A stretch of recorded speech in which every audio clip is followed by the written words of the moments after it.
On today's episode, we'll be recapping an incredibly entertaining Week 5. We'll be crowning this week's winners and losers, sending some guilty culprits to fantasy jail, and we'll be airing out some of our bad takes, maybe some of our good takes too, and Milk was a bad choice. Week 5, winners and losers. There are a lot of winners. It's week 4. Week 4. It is week 4. Week 4. Loser is Shaun Moran for not knowing what week of the NFL season it is. Week 4, winners and losers. We'll keep that in the episode. A lot of winners, a lot of losers that we need to cover with. Do we want to just start with the winners? We're going to bounce around between some winners and losers. Let's keep it light. Let's go. Let's go back and forth. Let's go back and forth. Let's go back and forth. Yeah, let's have some fun with this one. I have one that I really want to do. Yeah, I really want to start off with a loser. Do it. I want to start off with a loser. Okay. Arthur Smith looks like a gigantic loser, and I want to dance on that man's hypothetical grave right now. I just, watching him lose, it just makes me so happy to watch the Falcons lose. Watching them lose, knowing that they've built a phenomenal defense too, cracks me up. Watching them lose, considering they don't get their top players involved outside of Bijan Robinson, and understanding that they could have just used those resources to add to a great defense that they built. It just makes me so happy to see Arthur Smith lose, because he doesn't have the argument anymore of saying fantasy bros just want me to use these players in a certain way because I'm winning. Yeah, Arthur, okay, what? You're like sub 6 games 500 in your career. Last season, Arthur Smith stuck with Marcus Mariota for 13 dreadful weeks when anyone with eyes could tell you that he wasn't good through the first 8 weeks of the season. They played Ritter for a month as a tryout. He was fine in limited fashion, but that's 4 weeks of a sample size, and they said that was a good enough sample size for us to roll with it. They forego a trade for Lamar Jackson, and they signed Taylor Heineke, and somehow, some way, Desmond Ridder has been a downgrade at quarterback through the first 4 weeks of the season over Marcus Mariota. They're 2-2. Their alpha targets in Drake London and Kyle Pitts look pissed on the sidelines after they lose this game. Kyle Pitts was outproduced by Jonnu Smith. That is an institutional failure of an offense. It either means that you drafted a unicorn tight end and he stinks to the point that you can't get him involved, or you're not willing to get him involved, or you just don't know how to use him. We watch Mike McDaniel do orbit motions and get his players involved. You can't run a fucking screen for Kyle Pitts. Are you kidding me? I think this guy went from being offensive genius, right? We're using quotes here, that was really good in the run game. I don't even think he's that good at calling plays. I think legitimately as a play designer, he uses his best players as decoys. He puts them in a position to win one-on-one. He doesn't use them creatively at all, and he doesn't have a quarterback that can distribute to him. He doesn't make the playoffs this year. He's fired. You're a week 4 loser, Arthur Smith. It's not like I've thought through that one. I haven't thought through that one at all. I have no acrimony towards Mr. Arthur Smith. But come on, that was so good to watch him lose. I love it. I love watching that guy lose. I want to add on to that. I'd like to add on to that because I have Desmond Ridder as a loser too. I'm just going to come out and say it. I think this guy's benched by the end of October. He is that bad, dude. Through 4 weeks, he has as many turnovers as touchdowns. He's averaging less than 200 passing yards a game. This guy fucking stinks. Like, I hate watching Desmond Ridder play football. It makes me upset. Like, it is such an awful watch on the eyes. I know we put up a poll earlier on our Twitter page, like, who was the worst quarterback this week? The only answer is Desmond Ridder. This guy stinks, dude. Absolutely stinks. And, like, I don't even own much shares of this Falcons offense. The only guy I own is Bijan Robinson, who's probably the only one, like, making out okay with, like, decent week-to-week outputs. But just watching this offense is absolutely infuriating. Desmond Ridder's getting benched by the end of this month. And if Arthur Smith doesn't make playoffs, he's absolutely fired. Oh my God, it's a terrible watching this team every week. Anyone that woke up to watch this game this morning at 6:30 on the West Coast, congratulations, you are a loser as well. Congrats. You've done it. You are a loser too. You've done it. Keegan, any thoughts to add to Arthur Smith, Desmond Ridder, or do you want to switch over to someone you're nominating this week? No, I think you guys have covered that pretty well. I definitely have my thoughts there, but I feel like you guys have said it all. And the best part, Shaun, is you're totally right. Like he can't. God, I said I would have nothing to say, but here I go. You said that Yes. Arthur Smith would have, nothing to say at this point. He can't make fun of fantasy people. He can't make fun of all the people calling him out for not using weapons correctly because like you just got beat by a and this is no offense to the Jaguars, but like mid Jaguars team that are underperforming to a level that none of us expected them to play to. So yeah, Arthur Smith's a bit of a donkey this year so far. But I would like to flip the script and talk positive. Yeah. Week 4 winner is anybody and everybody who is a CMC truther. Anybody who, I mean, people who went back and forth and talked about Justin Jefferson, who I still think is the great choice for 101. And today he gets in the end zone and, obviously that looks great. But anybody after that, it should have been CMC. And I think a lot of us and a lot of people in fantasy had him around 3 or 4, but it was still wide receiver, CMC, most likely in people's rankings, right? CMC truthers and CMC in general are the big week 4 winners today. I mean, the guy absolutely just goes bananas today. I mean, does it all. What he is capable of on a football field is almost terrifying to me. I mean, damage in the receiving game, damage in the running game, handling a workload that you would die to have for any of your fantasy running backs. And Christian McCaffrey has it, and he just gets to keep it. I mean, Shanahan's not even laying off the gas pedal with this guy. He's catching touchdowns. He runs for 3 today. He puts up 48 points. I mean, he's the undisputed most valuable player in fantasy football right now. And anybody who's stuck to their guts and said running backs matter or CMC is the 101, like I don't care, or I'm taking CMC over everybody else, like congratulations, you're a fucking genius because you were right. Like you were absolutely right. The guy is a maniac. He makes the 49ers engine chug and it's incredible to watch. I had a blast. All those games are so bad in the afternoon. I just had the 49ers up and it was an absolute blowout at one point.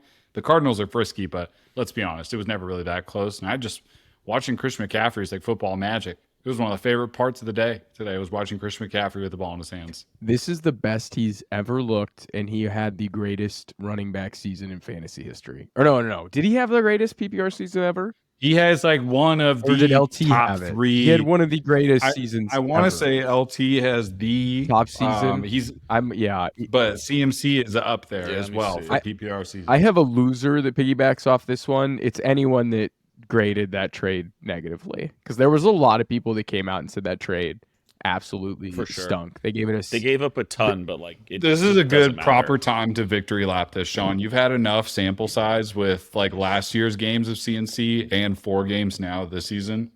I think it's like a totally respectable move to victory lap that, because there were many negative people on Bill this. Barnwell, who I love, C-. That was the grade for the 49ers. A lot of people said the trade was irresponsible. I get it. It was kind of an all-in move, but since they traded for him, he scored 20 touchdowns in 18 games. They're 14-1 in the regular season, and he has 13 games with a TD. He has 12 straight games with 100 yards or a TD. He has the 4th most fantasy points through 4 weeks of the last 20 years for a non-QB. That is Christian McCaffrey. It's electric. What is the stat that Ian Hartitz always tweets about? It's like he's gone at least 20 consecutive games with at least 100 yards or scored a touchdown. He's the greatest fantasy running back of all time. Like on a per touch basis. Yes. Yeah, he's the best. He's in like the legit MVP conversation after today. Like if he keeps this pace up, like not just fantasy, you can't tackle like it's NFL MVP. Like this dude is insane. Like dude, that behind the line of scrimmage throw that Brock Purdy made, and I'm like, okay, this will set up for a nice PPR play for Cooper Kupp. Next thing you know, he's hurling somebody. I blink and he's in the end zone. I'm like, how did he turn? You look at the side of the field, right? The right side of the field, and it's so busy. There's blocking going on. There's people pursuing CMC. He catches the ball behind the line of scrimmage, for crying out loud. And there's 3 people in front of him with only 2 people being blocked. Next thing you know, he's in the end zone.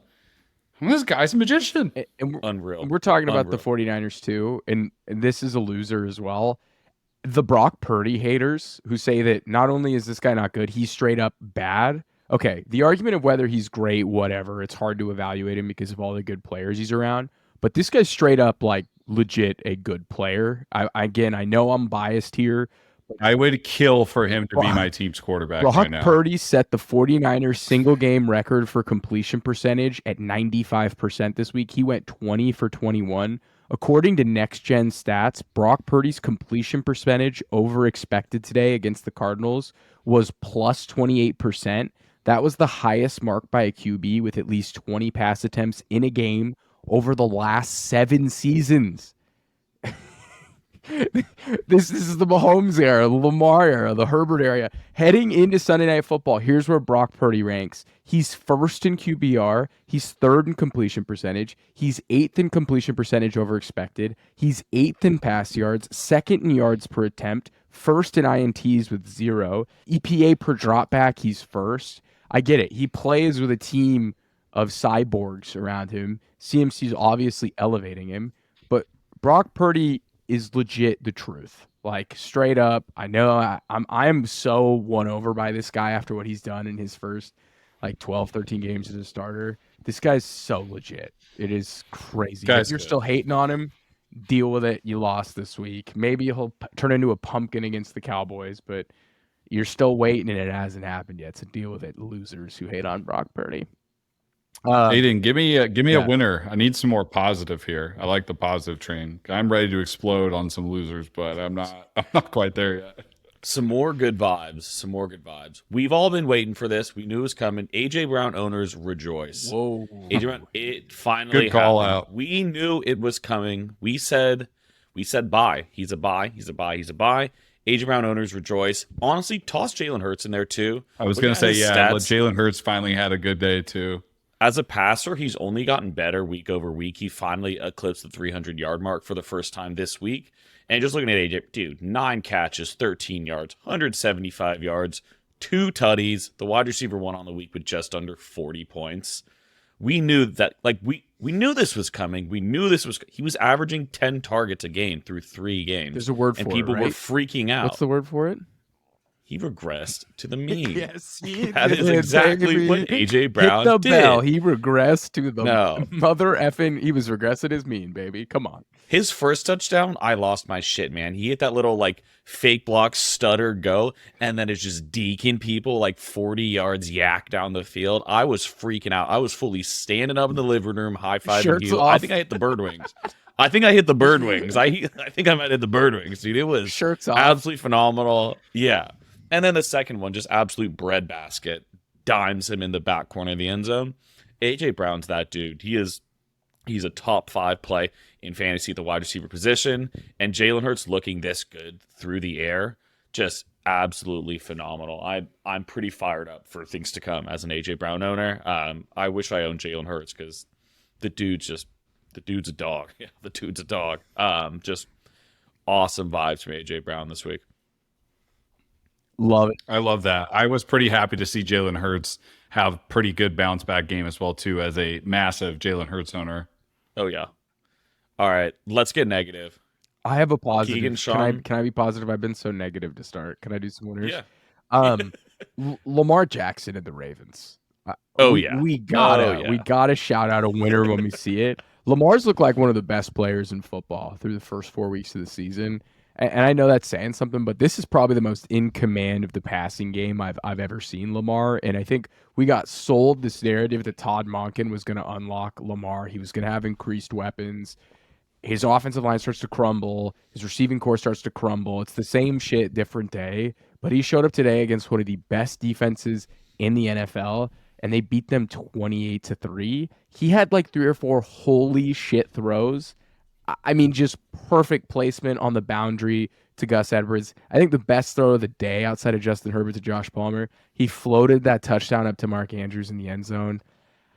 After a shaky week 1, Lamar has scored 22 points, 28 points, 28 points. He's already playing with a bunch of injuries, but the man is so legit. And I have so much of my financial well-being riding on Mark Andrews, and it was very nice. Mr. Mark Andrews, come on down. Have a massive Mark Andrews performance this week. 5 for 80 and 2 tutties. The true number 1 wide receiver. Keegan's so juiced he's sneezing. The number tight Hey, ends, man, I'm happy to see Lamar succeed. Lamar I've and been Mark Andrews. It all was for legit. it all It was summer. legit. No, and that's the best defense in the NFL according to some people. Now I don't know if I believe that, but some people are Yeah, that was touting that overblown. defense. And Lamar, shout out Mr. Lamar Jackson. That was awesome. Big winner. His first touchdown to Mark Andrews in the back corner was of the end zone. Like, that's the only place you can put that ball. That is a perfect ball, absolutely perfect ball to your target. He's like, I saw it and I was just like, wow, that was special. I missed the second one. I caught it just like watching replays in the afternoon. I was like, oh, I didn't even realize Mark got in there again. Yeah, dude, Lamar is dialed. 2 early divisional wins too. Like, just like speaking real football, they're in complete control of that division. They might have that locked up relatively early with the Bengals scuffling, especially the Steelers, whatever. And then they just beat the Browns. So absolutely massive win for Lamar and his owners. Lamar MVP. It's one of my favorite prop bets out there for award season. Yeah, you said it a week or two ago. They had that weird loss last week to the frisky Colts, but yeah, I'm all in on Lamar this season. Keegan, any thoughts on that before you want to shift over to your next nominee? No, I mean, other than unload. Yeah, is it Jets time? Is it Jets time? Well, first off, yeah, Lamar is having such a good season. It's like really enjoyable to watch because I have been like championing this like almost since early summer when we're talking about like all in preseason, like just all in. He's just so good. It's good to see people like start recognizing him as a passer, and I feel like Monken has been good for their offense in many ways, but I think it's also just been good to emphasize like what a good true passer Lamar Jackson is, and it's nice to see people recognize that. I'd like to talk about some losers for a second here, and I've got a couple, one or two. They all kind of tie in together.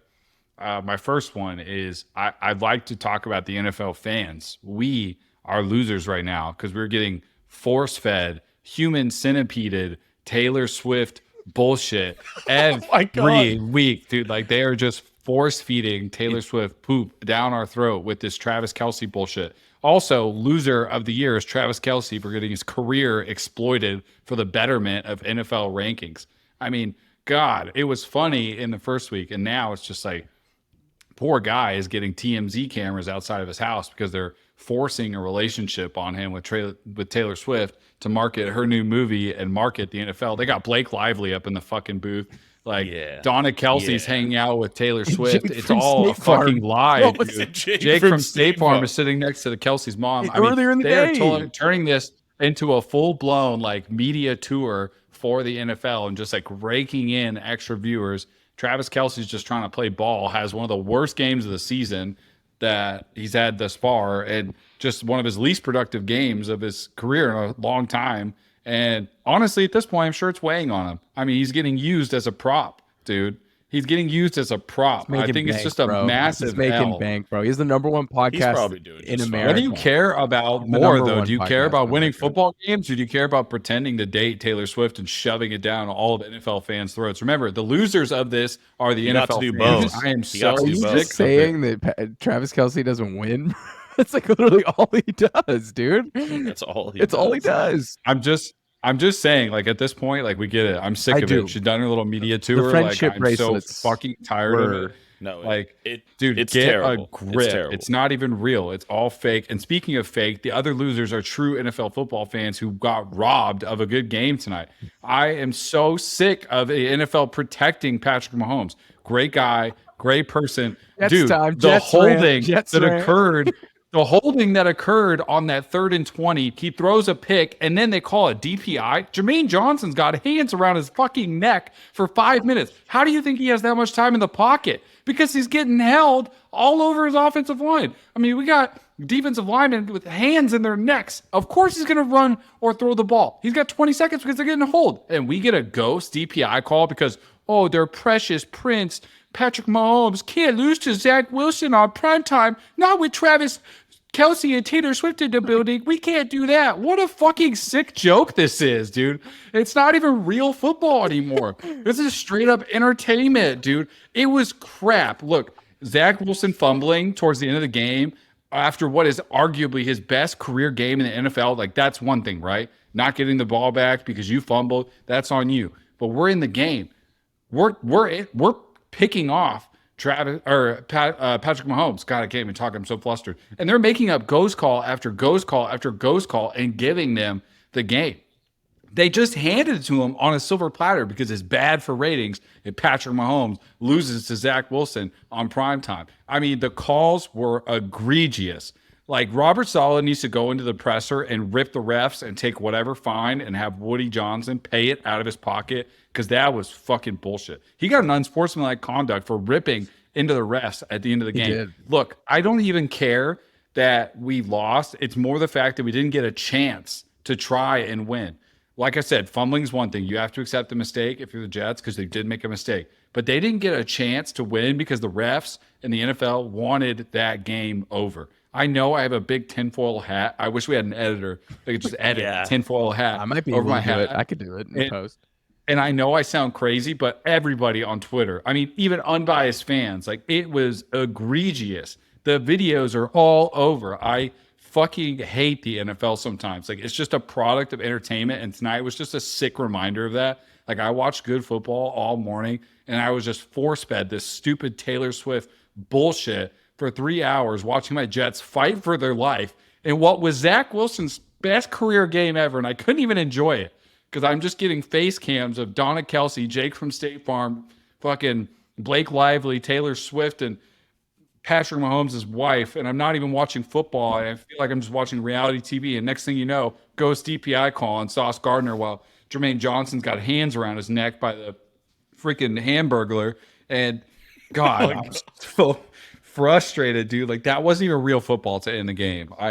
Oh my God. So, biggest losers, NFL fans, because the NFL just wants to rig shit and force feed Taylor Swift down your goddamn throats.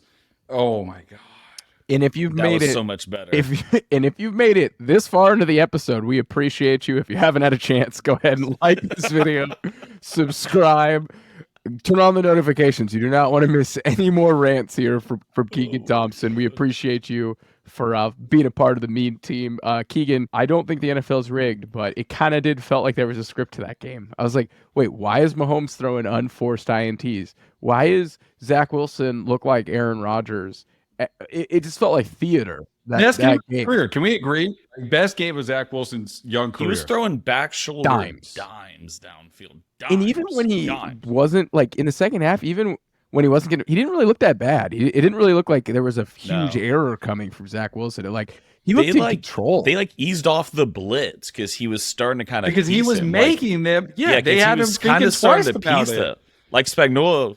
I always forget how to say his name. Spags was like backing Spag. Yeah, Spags. Like, they stopped blitzing as much because Zach was like starting to actually hit what was there. I was shocked. What an epic rant. That was so much better than I could have anticipated. Yeah, you were viewers. The NFL time bomb is not rigged. Listeners at home, the NFL is not rigged.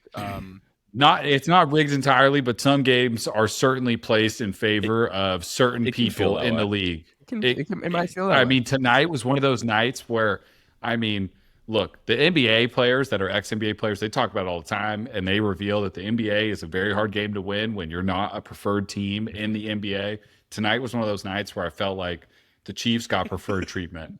That's fair. That's fair. I'll take some of my comments back, and I admitted it. You can't fumble the ball, Zach. You can't fumble the ball, Zach, and that's ball, Zach. Sorry. I'm a child. I just said Balzac and I laughed, but that was bullshit. The end of that game was absolute bullshit. We should have had a chance with the ball back. That was crap. We're going to start getting fed into, like, when the YouTube algorithm does recommendations, it's going to be like 9/11 conspiracy. They're going to put me right next to Alex Jones. Just epic NFL rigged rant. That's what we should name this YouTube video for the search. God. Epic NFL rigged rant. Vax ? I have a good winner. Vax question. We're probably gonna keep that in, but it's viewers, listeners at home. That is just a meme that's circulating around the internet. Keegan is not on 4chan or Reddit. He is just on Twitter. Okay. Other winners, and I say his name. Well, no, I have one that's just gonna be a real kick in the balls to Keegan. It's week one fab droppers. If you dropped all of your fab in week one on Puka Nacua or Kieran Williams or even Zach Moss, you're living pretty good. You're feeling pretty good here. And Puka, right? Puka Nacua is currently outpacing the 2 best receiving yard seasons in NFL history through 4 games. Nacua has 501 yards.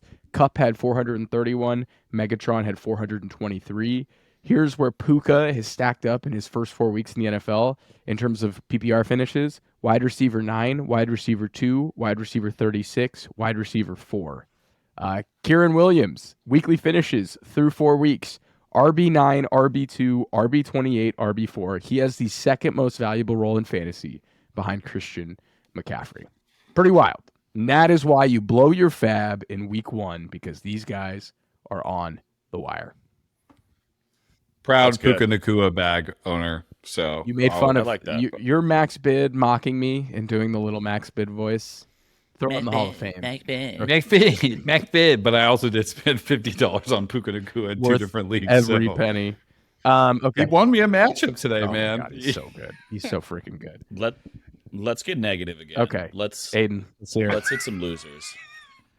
I'm putting this is like more than a BOGO. This is like buy 1 get like 5. It's like you're all grouped together here. Any owners that own Bengals players. Oh yeah, I had this one too, and it's not getting better. It might be getting worse. Soon. It might be. It is. Last week might have been the peak. Last week might have been the best time to own one of these guys. I'm just gonna go through like a few quick thoughts, like because there's probably more that I'm just missing. Like Joe Burrow's horrendous, dude. Like I think they have to sit him down. He's gone over 16 points won this year. In the other 3 games, he's been under 10 points. Like, the dude is totally out of sorts. The calf's an issue. He can't move. He can't plant on the foot. Like, everything is dinking. Can't even play the right formations because he's so injured. Disaster. So Burrow's a disaster. It gets worse. T. Higgins broke his goddamn ribs today. He's probably out a couple of games. They got a week 7 bye. The earliest he's probably coming back is week 8. And not to mention, he's been awful all year. He had the 120 burger in week 2. Aside from that, I think he's got 3 games under 5, plus a donut in there. Awful. Jamar Chase is kind of doing a little better. The first 2 games were a mess, and then he had he's playing well purely off week. Volume opportunities. Volume. But like 0 TDs. I don't know if that's coming anytime soon. Joe Mixon is barely averaging over 10 points a game. Kind of looks like dust just because like the offense has no sort of rhythm or creativity.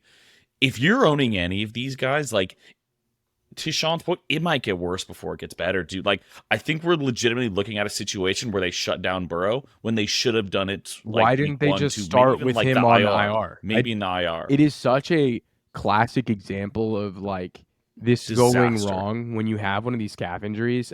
Okay, heading into today's game, the Titans were surrendering 19.1 points per game to QBs. Burrow finished with 5 points. Through 4 games, he is averaging 7.85 fantasy points per game.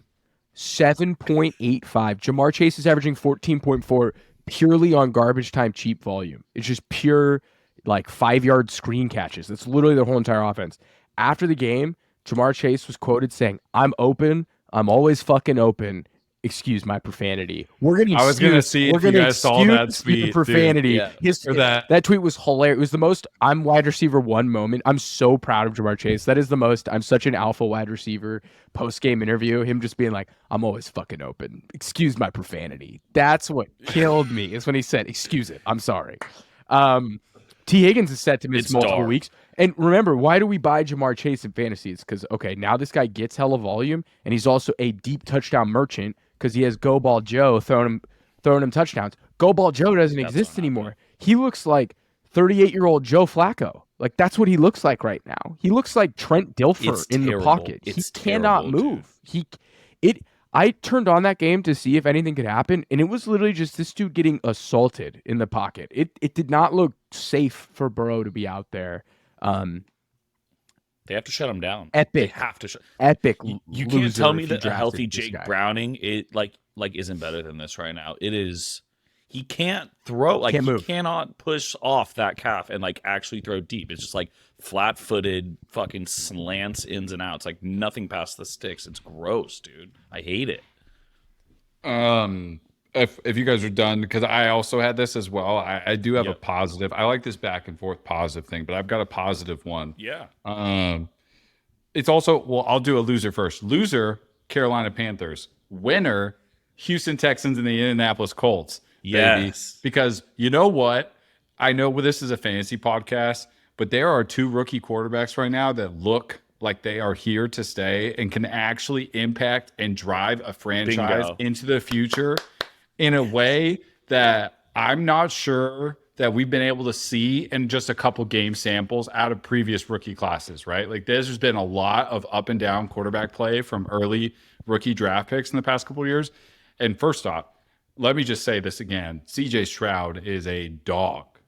A dog. Dude. I've got him in my I've got him and the Texans in my winner list, but carry on, yes. This guy, cool. I'll let you like just elaborate on that because you've got the Texans in your winner list. But I mean, a dog. It's throwing darts all around the field, banged up offensive line, banged up team. No starters on his offensive line. He's playing with no starters on his offensive line, and he's got 1,200 passing yards, 6 touchdowns, no INTs, and he's 2-2. What a G. Like, I'm so blown away with how good he is as a player. Like, it is crazy. I need to find this quote that he said about the city of that Houston killed me. after the game. He said, I hate losing. This is the Texans. Yeah, the Texans win at home for the first time since December 2021. CJ Stroud, that ain't flying for me. He said it's time for Texans fans to walk around proud. Stroud on the strong showing of Steelers fans today. We sent them home. He's got so much swagger and poise for a guy that's played 4 NFL games. Like, this is like a top 15 NFL QB already. Like, this dude is phenomenal. Like Justin Herbert. He's the best rookie QB we've had. He's phenomenal, Justin dude. Herbert. So much poise. And I would love to just be like, oh, his environment's great. Yes, D'Amico Ryans is doing a fantastic job coaching. His weapons are playing above their skill level. Like, he doesn't have like the craziest weapons. Nico Collins is playing good, right? Or maybe they're just good. Nico, maybe but also good. I mean, that's true. That's true. But he's an elevator. What I'm saying, he's an elevator. But what I'm saying is, you can't even look at his environment and say like, oh, it's just a perfect environment. Like, dude, no starting offensive linemen are playing already available right now. TJ Watt, rookie coach against TJ Watt, and it's a rookie quarterback. The guy's balling, and also Anthony Richardson too. I had him on my list. What a beast! I mean, for fantasy, it's an easy winner, right? Like people who took the gamble on Anthony Richardson and bought into the hype on the athletic testing, the draft prospect that he was, and you bought into that. Congratulations, you're a winner. Like the Colts for taking the shot and the gamble and knowing that that is their guy, hiring the coach, knowing who they would draft for this guy, and just building an offense and a game plan around them. Like, kudos to the Colts organization for understanding what you have in a guy, and kudos to Anthony Richardson for playing and exceeding, I think, even my expectations, Shaun's expectations, people who are very high on him, like coming out of the draft. Good for those 2 rookie QBs. Nice. I'm not trying to dog on Bryce, but there's a clear gap. Right guys, the throws Anthony Richardson was making today, he jumped up in the air and threw the ball 40 yards down the field, like in the pocket, in the grasp. My only fear is that he's just on the right side. Yeah, he's just gonna die because he gets hit so much. He takes so much damage. So when I watch football, he on Sunday, absorbs it. When I watch football on Sundays, it's red zone, it's 49ers, and it's Anthony Richardson. Those are the 3 things that I'm watching. So I watch all of his pass attempts. That guy is such a dog. They should have won that game today. They storm back down 20 points. He is so freaking good. He makes all the right decisions. He's a force multiplier in the run game. He is such a leader on the field in his demeanor, and same with Stroud. I had, like, in terms of winners, like Nico Collins, who's the wide receiver for the Texans. He's 50 yards away from matching his production from all of last season. Nico after the catch has been ridiculous. I think he's in the top 5 in receiving yards in the NFL. He's on pace for 94, 1,819 yards, and 13 touchdowns. Yeah, no, Nico's been insane. Baller. Like, obviously today was massive. Today was massive, but yeah, no, like he's had multiple good games this year. And I gotta say it, and you mentioned it, and I was a huge Bryce Young truther going into the draft. I was a big believer in him. However, what the Panthers did, which was trading multiple first-round picks to basically plant the flag, saying this is our guy. We won't have a first pick for 2 years because we're gonna have this guy on our team. He is gonna be that big of an elevated, floor-raising player. He has not been that through 4 weeks, 3 weeks, and 3 starts. They don't feel confident with him throwing the ball downfield. Their whole entire offense was just wide receiver screens. He looks so tiny. He does not look like an NFL athlete. He looks so overmatched and so overwhelmed right now in the NFL. And the Panthers have no capabilities to improve this roster through the draft. They're going to have to trade for somebody. They're going to have to draft somebody. But Bryce Young is stuck throwing to Adam Thielen, DJ Chark, and Laviska fucking Shenault. It is dark. This is like when you're playing Scrabble dark, and you're bro. down to the empty bag and there's no letters left and you're looking at a full board and you've got to piece together what you have with the last 3 or 4 random letters you have. Like they do not have any more resources to build around them. Like they're staring down an empty bag of letters and all they've got is I, O, and U, and they're trying to piece together stuff on the board. Wow. Yeah. I'm in a blender over that. They've got nothing. There's no help coming too. Like it's not like they have anyone that's like injured. That's like no. Like there's no reinforcements. This was the plan. Like this is the plan. Was it. This is give Frank Reich a massive contract. And what the hell has Frank Reich ever proved? I mean, I think that he's kind of made like lemons out of what's the saying where you make whatever, he made lemonade, like whatever the fuck the saying is. He did okay, right? He did okay in his situation, quotes. But you bring him in and then you drop the bag for Bryce Young, and you have to be sure. Like you have to be sure. And you have 2 other quarterbacks right now that look really good. And I think Richardson's in the perfect situation. I think you've dropped CJ Stroud and maybe a good culture situation. But in terms of an offensive environment, it's been kind of playing the game on hard mode. And he is going and I was a CJ Stroud doubter. I'm 100% a believer. I have a redraft team where I have him and Joe Burrow. He's in the starting lineup moving forward. Straight up. He's my QB. CJ Stroud is who I'm rolling with. Without a doubt. So, wow, I got so fired up during that rant. Good stuff, Keegan. This QB class, yeah, like the cream is rising to the top so fast. And like what's happening with Bryce? Like these 2 guys are like look like absolute mainstays in the NFL. And Bryce Young is just out there fighting for his goddamn life. It's like it's crazy. And yeah, to your point, it's like they moved up. That's the guy that they identified and tried to like, build around it. It looks like it absolutely blowing up in their face. And yeah, now that's a top 2 pick. So tough look. Tough. He looks Kenny Pickett bad, like just straight up. He's that bad. Winners. I have one. I have one more.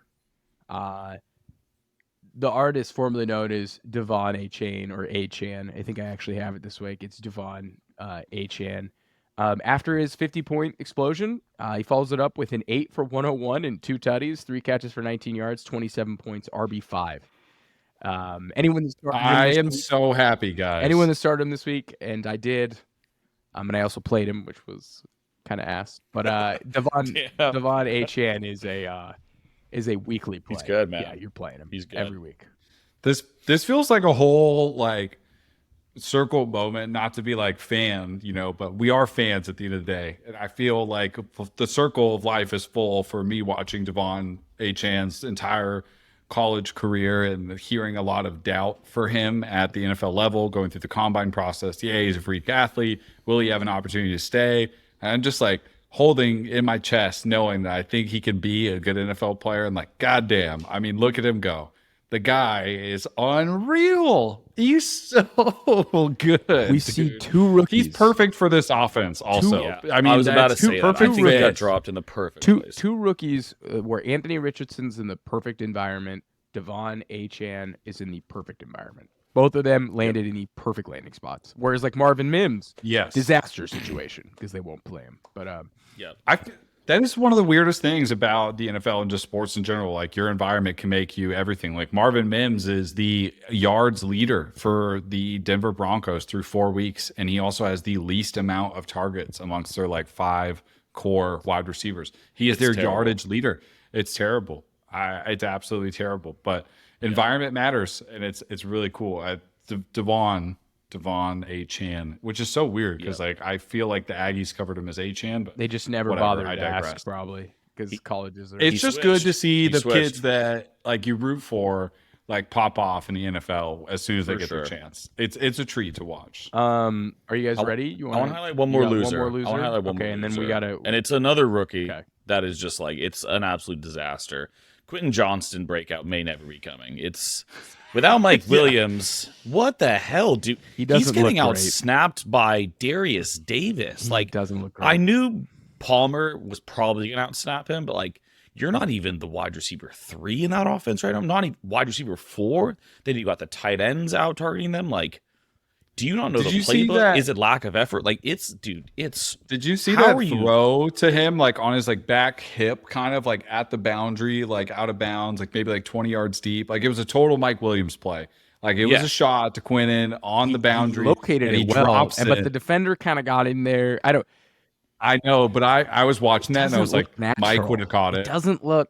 I was like, dude. It looks. Mike would have caught it. The hand specialists on Twitter during the draft season who were roasting him, it doesn't look natural him catching the ball. Now he might catch it. He had that crazy catch where he put his hands underneath it on the ground on like a 28-yard catch. That was a beautiful play. They had to challenge it to go back to the booth because it was That was a good play. completion. That was a good play. Yeah. He just seems really raw, and I heard from the beat writers that cover the team, not only is he raw in terms of like his ability to catch the ball, run routes, like he's raw where he struggles to know where to line up when he's playing. So like That's not good. he might That have is to not good. he might have to play into the role. But Aidan, he's a long season. He's probably still better than Jackson Smith and Jigba at this point. But I don't know, man. It is. Jordan Addison didn't have a catch today, by the way. The rookie, we did see that coming. The rookie wide receivers, and also Sit of the week. let's go to fantasy jail real quick. Let's send a couple culprits. I have some people that I like to send. You're stealing, right to jail. You're playing music too loud, right to jail, right away. You're driving too fast, jail. Slow, jail. All right, I got some rapid fire fantasy jails. Did you guys bring any people to?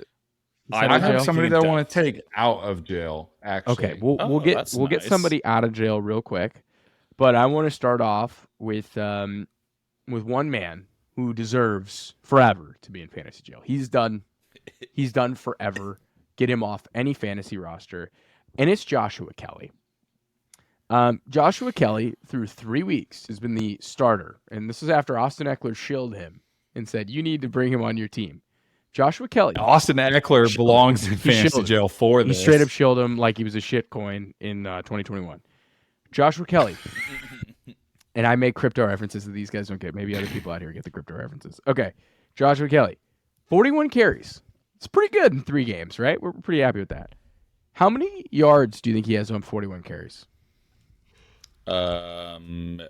92. It's bad. 68. 92. 68. Oh my He's god, I was averaging being generous. 1.65 yards per carry through 3 games as the starter. Jesus Christ. Fantasy jail forever and ever. Josh, we're done. Yep. We're done. Another guy from that game, Jerry Tillery, who smacked Justin Herbert, our sweet prince. Yeah, what the hell What was that, dude? Like you played on that team last year. Like he was a member of the Chargers for multiple years. And he Oh, really? Yes, That's Jerry even- Tillery was a that's even bust weirder. first round pick for the Chargers. He just Yeah, killed that felt it. wrong That was to not watch him chill do that. to do that to Justin Herbert, who's one of the stars of No. this league, affecting Keenan, affecting Austin when they're out there. Come on, and for fantasy purposes, we want to protect Justin Herbert at all costs. That was absolute bullshit from Jerry Tillery. Mac Jones. Mac, Bad. we're done. Bad. We're done. It's been a long time since I've watched both Mac and Zach play on the same day, and Mac today and was one of Zach. those days, and I was like, okay, it's good to have Zach Wilson. Mac is Like that's how bad For Mac sure. Jones Without a was doubt. today. the 49ers traded 3 first-round picks for a guy who started 4 games for them, and I'm still happy they did it over drafting Mac Jones. I'm still happy that Mac Jones wasn't the pick. That's a crazy take, but that's a fair Nope, take. straight up happy. I got 2 from the Saints game. I have one from this game. Okay, so Derek got, Carr clearly I was going to say Derek Carr. injured. Yeah. Clearly injured in this game. He guts it out. He goes 23 for 37, so 23 pass attempts. He finishes with 127 yards, on 23 pass attempts, 3.4 Do the Kamara yards. stat line. And you know who I'm sending to fantasy jail with Derek Carr? PPR scoring. PPR, I love you, but you're going to fantasy jail this week because Alvin Kamara scored 21 fantasy points today with 84 total yards and 0 touchdowns. That's right. He had 13 catches for 33 yards. How? How is that even possible? That puts Najee Harris's rookie season, like that puts it to shame in terms of, like, that's the Big Ben, I can't even turn my back, check it down to Najee Harris offense. Derek Carr, why'd you play today? You got curb stomped at home by Baker Mayfield. You're clearly injured. Let Jameis Winston play. I don't know what that was up. Chris Olave, 1.4 fantasy points. Just come on, dude. I also had I had just the Saints in general for fantasy jail, but I had Alvin Kamara in fantasy jail because I know he just got off suspension. But like, that was such a ludicrous fantasy performance that I feel like we need to put him back in suspension. Yeah, that was insane. How do you? He. By the way, I was like, oh, Alvin Kamara's back, 21 points. I had to go double check his stat line. Absolutely wrong. He definitely looked like he did last year, which is not that good. You got any of the culprits? I mean, we got to send Matt Eberflus to jail, but I was gonna have Mr. Holler do the honors with that one. Yeah, I was just gonna take might be a short-term temp, like maybe out on parole with 6 months, depending on good behavior. But I think we have to remove Zach Wilson out of fantasy jail, and I think people should put Garrett Wilson back into their starting lineups because a lot of people benched him tonight. Like, a lot of people are benching Garrett Wilson in favor, and they're having a tough lineup decision. The kid got 14 targets tonight. Okay. Who do they play next? Here's what we'll do with Zach 14 Wilson. Here's what we'll do with targets. Zach Wilson. He doesn't. I'm down for. He doesn't get to leave. He does not get. He needs an ankle monitor. Maybe an ankle monitor. No. Ooh, I like that. I like that. We just bumped up his parole board. We just bumped it up. He was like years in advance for his parole board. We're gonna hear him in 2 weeks. We're gonna hear his case in 2 weeks on the parole. You guys want to know who they play next week? Who? Yeah. Take a wild guess. The Bills. No, it's Denver. Dolphins. Oh, yeah, no. Garrett Wilson's dead. Oh, yeah. No. Well, we're gonna bump 14 targets against the Chiefs. Parole hearing or his parole board. We're gonna hear his case. He definitely has been a good soldier, but he's done a lot more bad than good. Zach's been in fantasy jail since like last season, dude. I mean, basically, once he lost the job to Mike White and Joe Flacco, me and Shaun threw him in fantasy jail, and I don't think he's even seen he had the most a visitor face. since. Such a punchable face. He really does. But that's all I got. I just wanted to give him a shout. Speaking of Denver, we'll segue into that one. We'll segue into that nice and clear. Matt Eberflus, you're going to jail, dude. You're a terrible coach. You can't call yourself a defensive-minded head coach. They've given up an NFL record 25-plus points in 14 games. You are not a defensive-minded coach, and you're calling the plays, dude.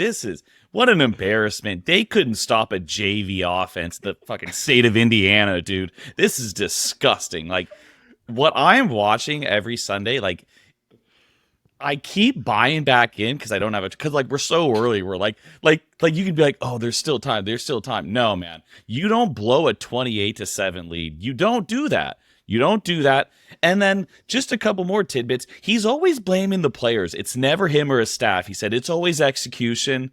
Then digging into the Chase Claypool situation. Oh, that's so embarrassing. He was inactive on Saturday night. They told him, do not come to the field. Bears PR comes out later in the day. They said, no, Chase was told he's not allowed to come here today because of his public comments about the coaching staff. They're so insecure that they're telling this guy, don't even show up to the goddamn stadium. No, but they asked Eberflus, they said, why wasn't Chase Claypool here? And he said, I don't know why. He didn't want to come. So Eberflus is just said I didn't know this was that bad. He's a fucking liar. liar. Had a defensive coach who had to resign in disgrace. They flat out, he did something so bad he needed to resign in disgrace. Like, he's 3-21. Dude, that is insane in the NFL. I know, every blind squirrel gets a nut every now and then. He's 3-18, right? I don't know if he's. It doesn't matter. It doesn't matter. It's a joke.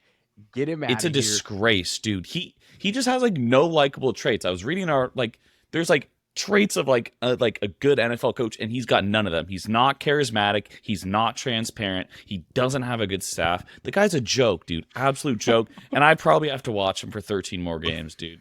I hate you, Matt Eberflus. You're ruining my life. You're ruining my life. Let's go over the fourth down decision here because the Bears are absolutely marching down the field. Luke Getsy is just spamming Khalil Herbert runs, and it's working every single time. They march the ball into field goal range. It looks really good. Oh my god! And they blew a 21-point lead. But again, they're going to kick a field goal here to at least take a lead with 2 minutes left. You got to we're going to overtime. Russell Wilson's beating us, and we feel confident about that, right? They get into field goal range. 4th and 1. They take a timeout. Now it kind of appeared that they were going to get the defense to jump off sides and then kick a field goal. Typically, when teams do that, they don't usually come out and then go for it on 4th down again.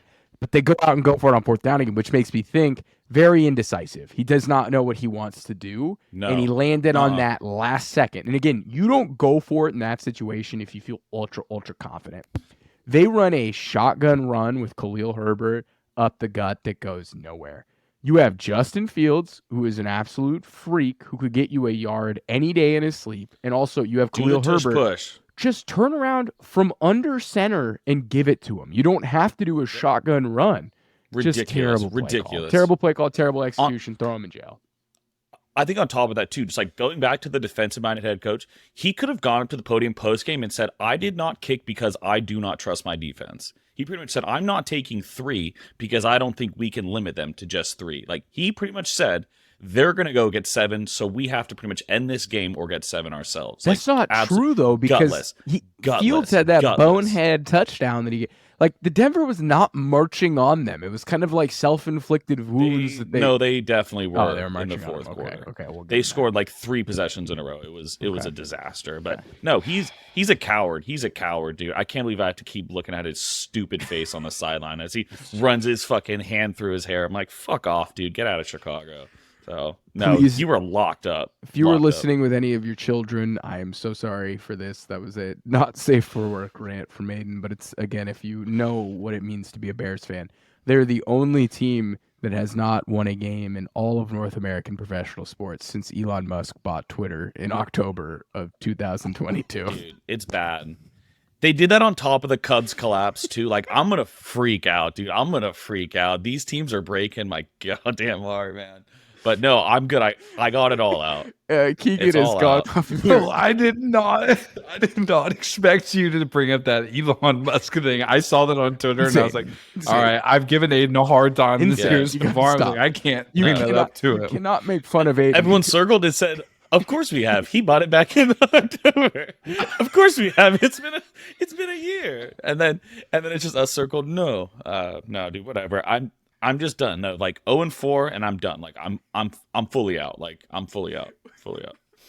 But Justin Fields, man, great game out there, dude. Great game. Great game.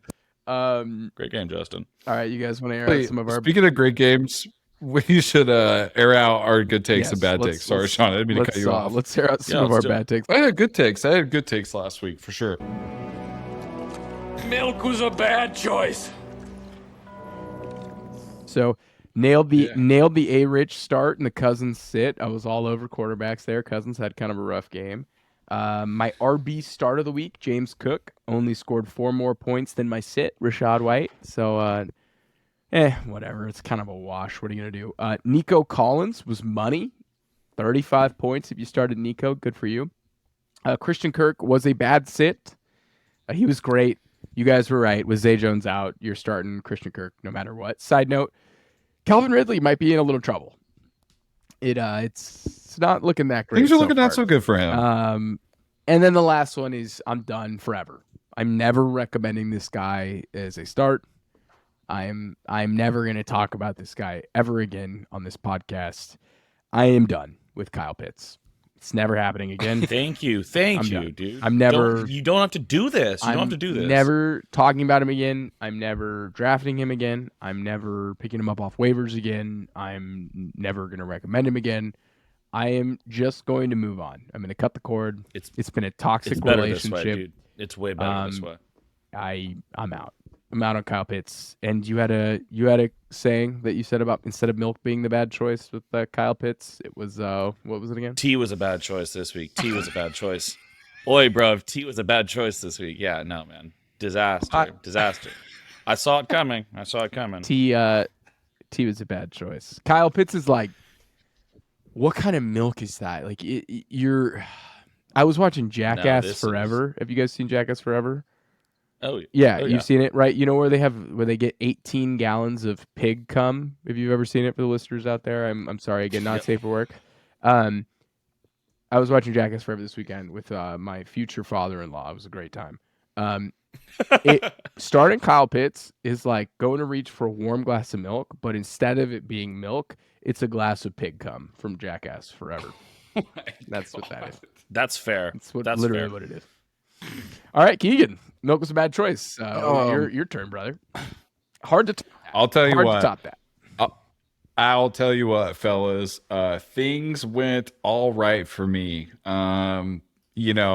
First off, me and Aidan share the same start of the week at quarterback with Justin Fields. That was a gimme get right game. I feel like that was easy for the pickings that hit. QB3. I also brought you an additional QB start for the week in Brock Purdy, and he ends up with 21 points on the week. So I feel pretty good about that one. Dak Prescott was my QB sit of the week, and he gets up a measly 14 points this week. I just feel like Dak. That was coming for you, and then the defense scored 2 touchdowns, and you lucked out because he was dealing. This is the thing, and we'll probably have to talk about this if it happens again, but Dallas's defense and their team is legit so good that I don't think that there's enough competition for them to put up substantial fantasy numbers right now. Like, it's not a knock against Dak. Dak played pretty well. You're right. Right at the beginning of that game, Shaun, when he threw that touchdown to CeeDee Lamb, I was like, wow, I'm going to be drinking some spoiled milk on the pod tonight. But 14 points, don't say I didn't tell you so. Running back, this is kind of a wash. Running back and tight end at start, I had Javonte Williams and Pat Freiermuth. Both left really early. Not really early for Pat, but they both left with injury, so we'll chalk that up. Puka Nacua, start of the week. Smash! First career touchdown. Gets a walk-off in overtime. What a lad he is. Sit running back. Breece Hall, 9.9, just PPR points. Another lackluster night from him, but I thought he looked good again. They need to get him more involved. Dalvin Cook is awful. Michael Carter looks better than Dalvin Cook at this point of his career. Yeah, not great. I also told you to sit Jordan Addison. 0 catches on 1 target for the kid. Done. Carolina Carolina's a good pass defense right now, all things considered, and they've done a really good job of containing wide receivers, especially in fantasy land. So that felt like a pretty easy avoid. So I'm happy about that. Dallas Goedert, this was uncomfortable to say sit him, but again, same trend. There's not enough love to go around in Philadelphia. He had 4 points this week, 4.5 in PPR. 4.5 in PPR. Dude, the tight ends, is a terrible tight end start. So bad. Outside of Kelsey, again, and his role in that offense too just feels very forced. Like every target's so like not forced. Like natural. It's not a good environment for him. He also had a terrible miscommunication on a route that could have put him in a decent scoring position this year that I don't think was Jalen Hurts' fault. I think it was more Goddard than anything. But overall, I made it out pretty unscathed. I got 2 injuries to kind of help smooth the way, but I basically shot 100% on start sit this weekend. We'll call it 80 because of the 2 injuries, but not too bad for the kid.